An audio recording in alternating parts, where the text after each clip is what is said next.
Hello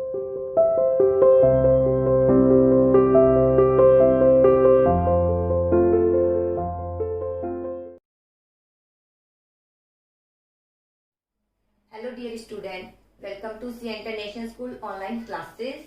My dear plus 2 commerce class unit 6 staffing शुरू करी थी. स्टाफिंग टॉपिक कंप्लीट हो चुका है. It mean 6.1. आज हम डिस्कस करेंगे यूनिट 6 में ही 6.2 लेसन रिक्रूटमेंट क्या है. ठीक है, तो टॉपिक आज हम डिस्कस ही करेंगे. रिक्रूटमेंट क्या है? रिक्रूटमेंट पॉजिटिव प्रोसेस है जिसमें व्यक्ति को बुलाया जाता है. ये हम पहले डिस्कस कर चुके हैं. चलिए देखिए क्या है recruitment. It refers to the process of searching for prospective employee and stimulates them to apply for job in the organization. इसका अभिप्राय क्या है? यह वह प्रोसेस है, रिक्रूटमेंट वह प्रोसेस है जिसमें सर्च किया जाता है, ढूंढा जाता है. किसको? Prospective employee. एम्प्लॉय नहीं लिखना, प्रोस्पेक्टिव एम्प्लॉय यानी संभावना, जिनकी संभावनाएं आ सकते हैं और वो संभावना जिसके अकॉर्डिंग जिन व्यक्तियों में एबिलिटी है और हमें लग रहा है कि संभावना है कि हम वो उनको ले सकते हैं और हमारी संस्था के लिए जो है बेनिफिट ही साबित होंगे. उनको लगाना हमारी संस्था के लिए प्रॉफिट साबित होगा. तो सर्च करना है ऐसे प्रोस्पेक्टिव एम्प्लॉय, संभावित जिनकी संभावना है वो आ सकते हैं और हम भी उन्हें एक्सेप्ट कर सकते हैं. ठीक है. एंड स्टिमुलेट यानी प्रोत्साहित करना है उन्हें. क्या प्रोत्साहित करना है? उन्हें them to apply for job in the organisation. उनको प्रोत्साहित करना है कि वो ऑर्गेनाइजेशन में जॉब के लिए आए. ये कहलाई जाती है रिक्रूटमेंट. ठीक है, फिर देखिए इट रिफर टू प्रोसेस. ये वह प्रोसेस है जिसमें क्या किया जाता है? सर्च किया जाता है. किसको सर्च किया जाता है? Prospective employ. जो एम्प्लॉय है जिनकी संभावना है हम उनसे रख सकते हैं, वो हमारी संस्था में आ सकते हैं पूरी टर्म कंडीशन के साथ. उनको सर्च करना है और उन्हें प्रोत्साहित करना है ताकि वो अप्लाई कर सके हमारी ऑर्गेनाइजेशन में जॉब के लिए. तो ये कहलाया जाता है रिक्रूटमेंट. ठीक है, ये मीनिंग है. अब आता है प्रोसेस क्या है रिक्रूटमेंट की. प्रोसेस सबसे पहले रिक्विजिशन ऑफ एम्प्लॉय. एम्प्लॉय की आवश्यकता का अनुमान लगाया जाता है, कितने एम्प्लॉय हैं, कितने एम्प्लॉय की जरूरत है. इसके बाद identification of source of recruitment. फिर देखा जाता है कितने व्यक्तियों की तो जरूरत है. उसके बाद देखा जाता है किस किस सोर्स से हमें मिल सकते हैं. सोर्स तो होते हैं इंटरनल भी, एक्सटर्नल भी. हो सकता है संस्था के अंदर से ही व्यक्तियों को प्रमोट कर दिया जाए या बाहर से व्यक्ति बुलाया जाए. बाहर से किस तरीके से वो हम मेथड पढ़ेंगे. Invitation to interested people. जब हम सोर्स डिसाइड कर लेते हैं, मान लीजिए सोर्स चाहे एक्सटर्नल है, फिर हम उसे इन्विटेशन देते हैं व्यक्ति को ताकि वो यहाँ पर आए. Preparing the list of deserving applicant. फिर हम क्या करते हैं? एक लिस्ट तैयार करते हैं कि क्योंकि रिक्रूटमेंट में बहुत सारे व्यक्ति आएंगे, एप्लीकेशन देंगे, उसमें से जो डिजर्व होंगे कैंडिडेट उसकी ही हम एक लिस्ट तैयार करेंगे. तो preparing the list of deserving candidate applicant. ठीक है, एप्लीकेंट जो जिसने एप्लीकेशन दी है. तो ये इसकी प्रोसेस है. अब इसके हम डिटेल पर जाते हैं. देखिए क्या गिवन है. सबसे पहले मीनिंग में बता चुकी हूँ. रिक्रूटमेंट मीन्स अवेलेबल कराना है पर्सन को fill different vacant post in the organisation. Recruitment means person available कराना है, वो आए जो कि डिफरेंट पोस्ट हमने क्रिएट किया ऑर्गेनाइजेशन में. Effort are made in this process to ensure that more and more people submit application so that selection become easy. इस रिक्रूटमेंट में प्रयास किया जाता है कि ज्यादा से ज्यादा व्यक्ति एप्लीकेशन दे. इसमें रिक्रूटमेंट को पॉजिटिव प्रोसेस क्यों बोलते हैं? इसमें हम क्या करते हैं, इसके अंतर्गत प्रयास किया जाता है ज्यादा व्यक्ति एप्लीकेशन दे. सिलेक्शन में हम उनको रिजेक्ट करते हैं, ज्यादा को मीन्स जो डिजर्विंग कैंडिडेट है उसको रखते हैं, बाकी को रिजेक्ट कर देते हैं. ठीक है, इसलिए इसको पॉजिटिव प्रोसेस बोलते हैं. It is an account of effort to attract more and more people. That process of recruitment is called a positive process. इसलिए इसको कौन सी प्रोसेस भी बोलते हैं? Positive process. पॉजिटिव प्रोसेस क्यों बोलते हैं? इसके अंतर्गत जहां ज्यादा व्यक्तियों को इनवाइट किया जाता है कि वो संस्था में आए और संस्था में एप्लीकेशन दें ताकि हम वो संस्था को लाभ पहुंचा सके. जहां ज्यादा लोगों को जो है बुलाया जाता है ताकि उसमें से चूज कर सके हम बेस्ट कैंडिडेट को. तो ये इसका मीनिंग टूल किट यही लिखा है मैंने. अब आता है प्रोसेस क्या है, ये बताया था. सबसे पहले रिक्विजिशन ऑफ एम्प्लॉय. एम्प्लॉय की आवश्यकता का अनुमान लगाया जाता है. देखिए इसमें क्या है, recruitment process begin with the requisition of employ. Recruitment process शुरू हो जाती है कब? जब व्यक्ति की आवश्यकता का अनुमान लगा लिया जाता है, कितनी व्यक्ति की आवश्यकता है, तब रिक्रूटमेंट प्रोसेस शुरू हो जाती है, लोगों को बुलाने की प्रोसेस। और रिक्रूटमेंट कौन सा डिपार्टमेंट करता है? HRM। पढ़ चुके हैं हम ये। आगे, after determine the need of employ in their respective department, तो इसके अंदर देखा जाता है कि कौन सा डिपार्टमेंट है जिसमें व्यक्तियों की जरूरत है, ठीक है, और किस प्रकार के कैंडिडेट वो वहां चाहिए। Departmental manager bring it to notice to personal manager. इसके अंतर्गत जो डिपार्टमेंटल मैनेजर है वो क्या करता है? नोटिस देता है, इन्फॉर्म करता है। किसको नोटिस करता है या इन्फॉर्म करता है? किसको इन्फॉर्म करता है? Personal manager. पर्सनल मैनेजर बताया था, जिसको आज के टाइम में ह्यूमन रिसोर्सेज मैनेजर भी बोलते हैं या पर्सनल मैनेजर भी कह सकते हैं। तो रिक्विजिशन ऑफ एम्प्लॉय में क्या आता है? सबसे पहले व्यक्ति की आवश्यकता को अनुमान लगाया जाता है, रिस्पेक्टिव डिपार्टमेंट इन्फॉर्म करते हैं किसको? पर्सनल मैनेजर को कि हमें इतने व्यक्तियों की आवश्यकता है। वहीं से शुरू हो जाती है रिक्रूटमेंट की प्रोसेस। इसके बाद आता है identification of the source of recruitment. जब डिपार्टमेंटल मैनेजर ने इन्फॉर्म कर दिया पर्सनल मैनेजर को मुझे व्यक्ति की आवश्यकता है, तो पर्सनल मैनेजर क्या करेगा? पर्सनल मैनेजर ये सेकंड कार्य करेगा, identification of source of recruitment. वो आइडेंटिफाई करेगा कि किस किस सोर्स से हम व्यक्ति को ला सकते हैं इस रिस्पेक्टिव डिपार्टमेंट के लिए। डिपार्टमेंटल मैनेजर कोई भी डिपार्टमेंट, चाहे प्रोडक्शन हो चाहे वो सेल्स हो, वहां व्यक्ति की आवश्यकता है, वो इन्फॉर्म करते हैं पर्सनल मैनेजर को। तो पर्सनल मैनेजर इन्फॉर्म करने के बाद कि कितने व्यक्ति की जरूरत है, फिर पर्सनल मैनेजर सोर्स देखता है कि ये व्यक्ति मैं कैसे अपॉइंट करवाऊं, इंटरनल कराऊं या एक्सटर्नल कराऊं, ये जिम्मेदारी पर्सनल मैनेजर की है। तो देखिए, on receipt of requisition letter from all department, सारे डिपार्टमेंट जिस जिस डिपार्टमेंट में जरूरत है व्यक्ति की, वहां से नोटिस आने के बाद personal manager by virtue of his knowledge and experience decide about the source from where to make available the personal possession different qualification. फिर पर्सनल मैनेजर अपने एक्सपीरियंस के आधार पर देखता है कि डिफरेंट पोस्ट के लिए व्यक्ति मैं कहां से लेकर आऊं, ठीक है, जो उसके लिए एबल हो।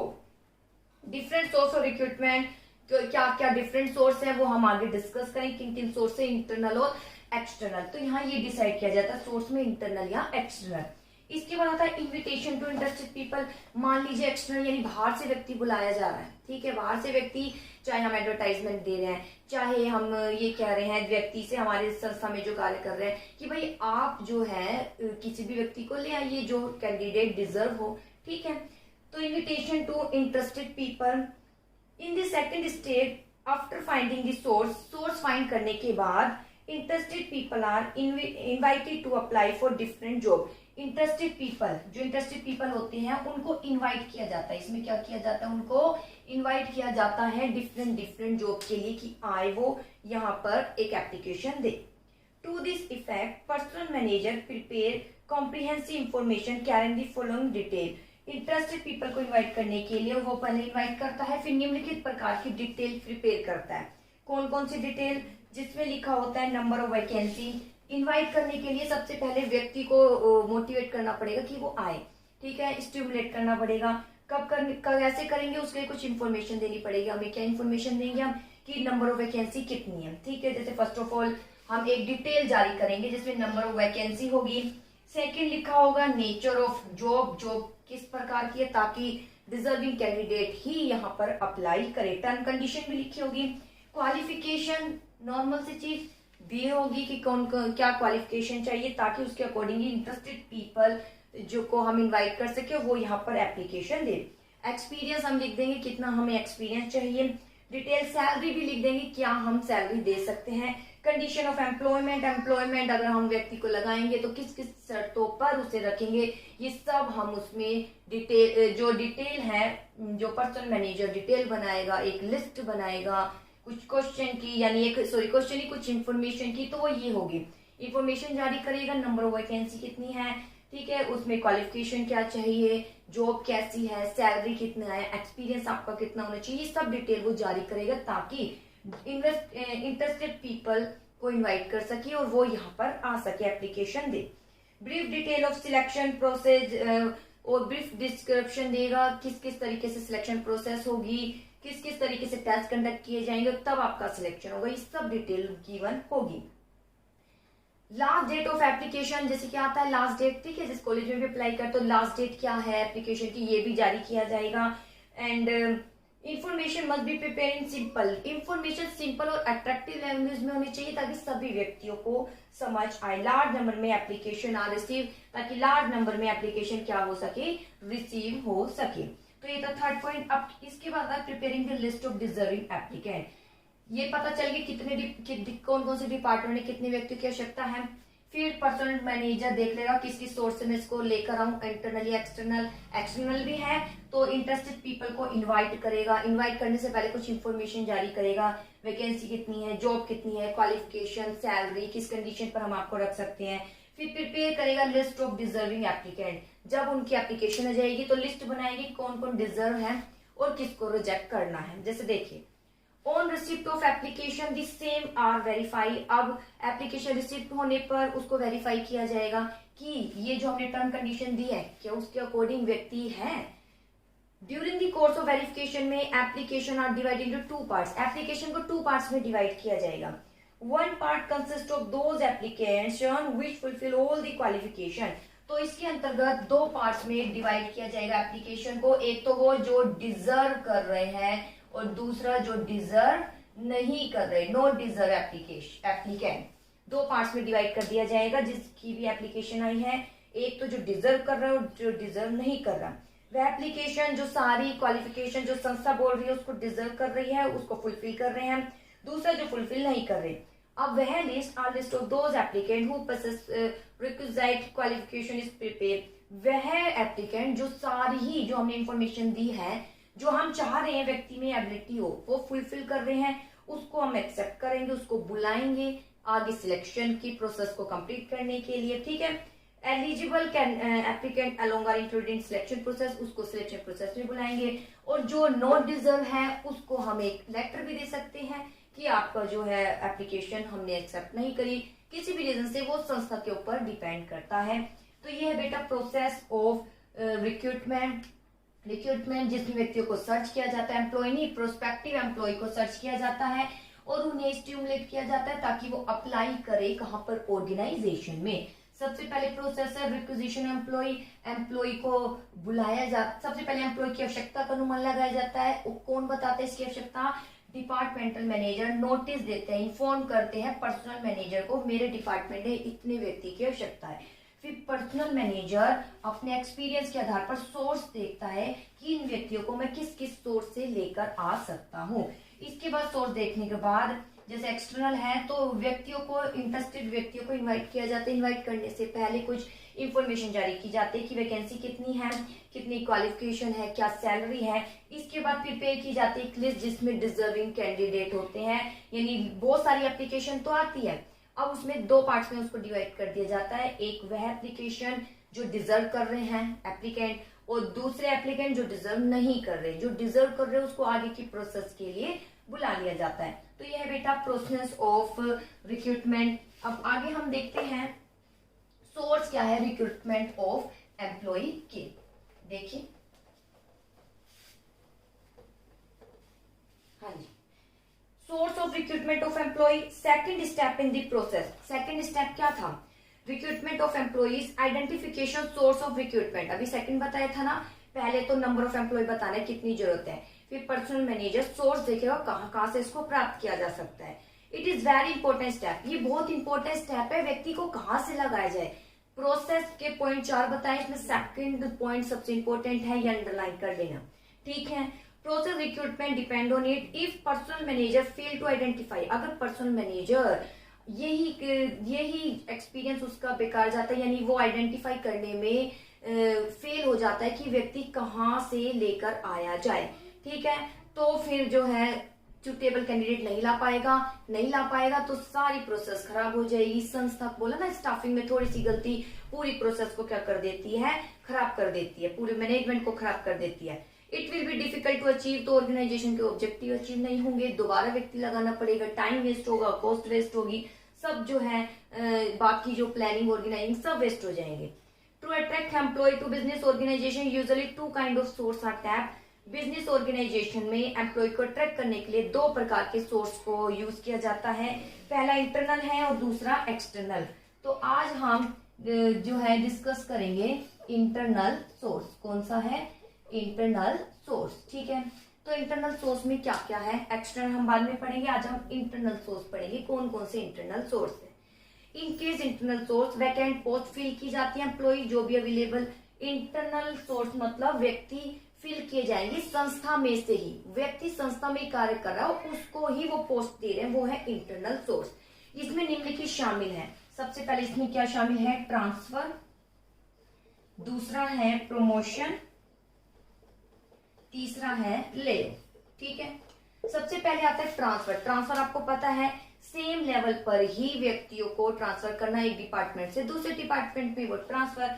प्रमोशन क्या कहलाया जाता है? व्यक्ति को हाई पोस्ट देना है, वो प्रमोशन। ले ऑफ क्या है? कुछ समय के लिए व्यक्तियों को संस्था से अलग कर देना, ये कहकर जैसी वैकेंसी होगी आपको यहाँ पहले हम इनवाइट करेंगे, ये कहलाया जाता है ले ऑफ। चलिए देखिए इसकी डिटेल। इट इन्वॉल्व ट्रांसफर में, इसमें इन्वॉल्व है शिफ्ट कर किया जाता है एम्प्लॉय को वन जॉब से दूसरे जॉब में, वो या वन डिपार्टमेंट से दूसरे डिपार्टमेंट में, without substantial change in responsibility, बिना उसका स्टेटस यानी बिना पोजीशन और रिस्पॉन्सिबिलिटी चेंज किए उसको ट्रांसफर किया जाता है वन डिपार्टमेंट से कहां पर? अनदर। लेकिन क्या? Without change. क्या चेंज? विदाउट चेंज रिस्पॉन्सिबिलिटी और उसका स्टेटस, यानी जिस पोजीशन पर है बिना स्टेटस के चेंज किए उसको एक डिपार्टमेंट से दूसरे डिपार्टमेंट में ट्रांसफर कर दिया जाता है। इसके बाद आता है प्रमोशन। प्रमोशन इज प्रोसेस, यह वह प्रोसेस है which an employ working at, जहां पे एम्प्लॉय लोअर लेवल पर काम कर रहा है, लोअर रैंक पर काम कर रहा है, अब उसको हम कहाँ प्रमोट कर देते हैं? हाई रैंक पर। उसको हाई रैंक दे दी जाती है, लोअर से हाई पर चला जाता है तो उसे कहा अपर रैंक पर चला जाता है। उसकी जब अपर रैंक पर चला जाता है तो उसकी रिस्पॉन्सिबिलिटी भी क्या हो जाती है? बढ़ जाती है। यहाँ रिस्पॉन्सिबिलिटी सेम रहती है, ध्यान दीजिए 1 मार्क्स में आ सकता है। ट्रांसफर में रिस्पॉन्सिबिलिटी सेम रहती है, प्रमोशन में रिस्पॉन्सिबिलिटी क्या हो जाती है? इंक्रीज। रिस्पॉन्सिबिलिटी क्या हो जाती है? इंक्रीज, अंडरलाइन कर लेना। और यहाँ पर रिस्पॉन्सिबिलिटी क्या रहती है? सेम ही रहती है, पहले ही जैसी, कोई चेंजेस नहीं है। लेकिन प्रमोशन में रिस्पॉन्सिबिलिटी क्या हो जाती है? इंक्रीज। आगे ही स्टेटस और सैलरी भी इंक्रीज हो जाती है, यहाँ सैलरी भी क्या हो जाती है? इंक्रीज। यहाँ ऐसा कोई प्रोसेस नहीं है, मे और मे नॉट। इसके बाद आता है a post can be filled by sending an inefficient employ at some lower position. कई बार डिमोशन भी कर दिया जाता है। डिमोशन कैसे होता है? हाई रैंक पर है, काम अच्छा नहीं कर रहा, ठीक है, तो फिर उसको लोअर रैंक पर लिया जाता है, तो उसे क्या बोलते हैं? डिमोशन। डिमोशन होगा, रिस्पॉन्सिबिलिटी कम हो जाएगी, सैलरी भी क्या हो जाएगी? कम हो जाएगी। इसके बाद आता है ले ऑफ। क्या है? देखें, it refer to temporary separation. इसका अभिप्राय टेम्पररी सेपरेशन करना है। टेम्पररी सेपरेशन यानी कुछ समय के लिए संस्था से अलग करना है एम्प्लॉय को, off the employ from employer on the initiative of the latter. इसमें एक लेटर दिया जाता है उसे। In most case lay off take place due to lack of work. ये क्यों किया जाता है? किसके कारण? ध्यान दीजिए, लैक ऑफ वर्क। कुछ समय के लिए क्यों अलग किया जाता है? लैक ऑफ वर्क, वर्क की कमी के कारण कई बार व्यक्ति को संस्था से अलग कर दिया जाता है, ये कह के जैसे ही वैकेंसी होगी आपको ही बुलाया जाएगा। ठीक है, देयर इज क्लियर अंडरस्टैंडिंग। यहाँ पे क्लियर अंडरस्टैंडिंग होती है एम्प्लॉयर एम्प्लॉय की preference will be given to the employ. Employ से कहा जाता है आपको ही प्रेफरेंस दिया जाएगा जैसे ही वर्क अवेलेबल होगा। अभी वर्क अवेलेबल नहीं है तब आपको थोड़े समय के लिए हम अलग कर रहे हैं।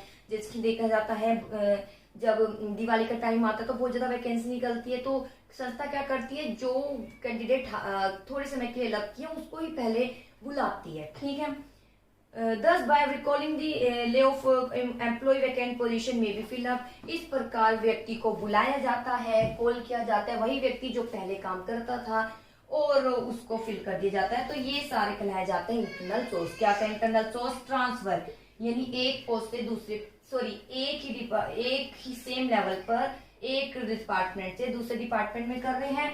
रिस्पॉन्सिबिलिटी चेंज नहीं होती, स्टेटस चेंज नहीं होता और सैलरी भी कोई खास, इसको मे और मे नोट।